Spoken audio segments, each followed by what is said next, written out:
பிள்ளைகளாம், அப்பாவுக்கு கீழ்ப்படியும் செல்ல பிள்ளைகளாம், இயேசுவுக்கு கீழ்ப்படியும் சின்ன செல்லங்களாம், எல்லோரையும் நேசித்திடும் செல்ல செல்லங்களாம், செல்ல செல்லங்களாம், வேத வசனம் படித்திடும் சின்ன பிள்ளைகளாம், முழங்கால் முடங்கி செபித்திடும் செல்ல பிள்ளைகளாம், வேத வசனம் படித்திடும் சின்ன பிள்ளைகளாம், முழங்கால் முடங்கி செபித்திடும் செல்ல பிள்ளைகளாம், உண்மை மட்டும் பேசிடும் சின்ன செல்லங்களாம், கர்த்தர் இயேசுவை நேசித்திடும் செல்ல செல்லங்களாம், செல்ல செல்லங்களாம்.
எழுதப்படுகிற கையெழுத்து இங்கே என்ன நடந்து கொண்டிருக்கிறது?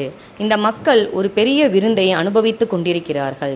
இந்த விருந்துக்கு முக்கியமான 1000 பேரை பாபிலோனிய ராஜா அழைத்திருக்கிறான்.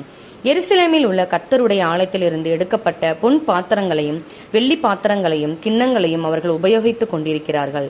ஆனால் திடீரென்று ஒரு மனிதனின் கைவிரல்கள் தோன்றி அங்குள்ள சுவரில் எழுத தொடங்குகிறது. அதை பார்த்து எல்லோரும் நடுங்கி போகிறார்கள்.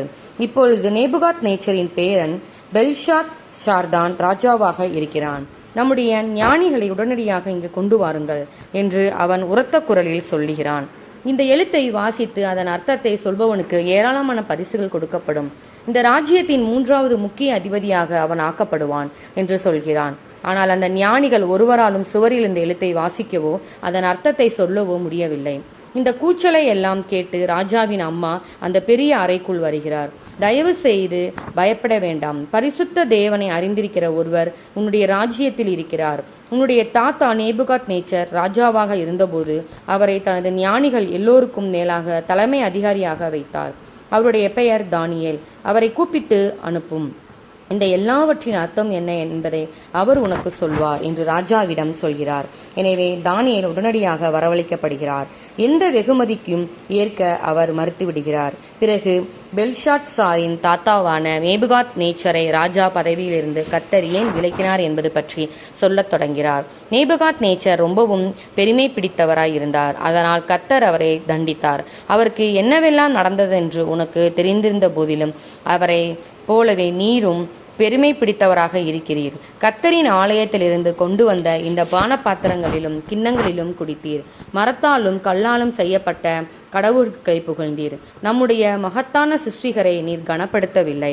அதனால் தான் இந்த வார்த்தைகளை எழுதுவதற்கு கடவுளே இந்த கையை அனுப்பினார் என்று பெல்ஷாத்சாருக்கு சொல்கிறார். சுவரில் எழுதப்பட்டிருப்பது போல இதுவே மெனே மெனே டெகேல் பார்ஷின் மெனே என்பதற்கு கர்த்தர் உன்னுடைய ராஜ்யத்தின் நாட்களை எண்ணிவிட்டார் என்று அதை ஒரு முடிவுக்கு கொண்டு வந்து விட்டார் என்றும் அர்த்தம். டெகேல் என்பதற்கு நீ தராசிலே நிறுத்தப்பட்டு குறையுள்ளவனாய் காணப்பட்டிருக்கிறாய் என்று அர்த்தம். பார்சின் என்பதற்கு உன்னுடைய ராஜ்யம் மேதியருக்கும் பெர்ஷியருக்கும் கொடுக்கப்பட்டிருக்கிறது என்று அர்த்தம். என்று தானியேல் விளக்குகிறார். தானியேல் இப்படி பேசிக் கொண்டிருக்கையிலேயே மேதியரும் பெர்ஷியரும் பாபிலோனை தாக்கத் தொடங்குகிறார்கள். அந்த நகரத்தை கைப்பற்றி பெல்ஷாத்சாரை கொன்று விடுகிறார்கள். சுவரில் எழுதப்பட்ட வார்த்தைகள் அதே இரவிலேயே நிறைவேறின. ஆனால் இஸ்ரவேலரும் இப்போது என்ன நடக்கப் போகிறது அதை பார்ப்பதற்கு முன் தானியேலுக்கு என்ன நடக்கிறது என்பதையும் பார்க்கலாம். ஆமாம்.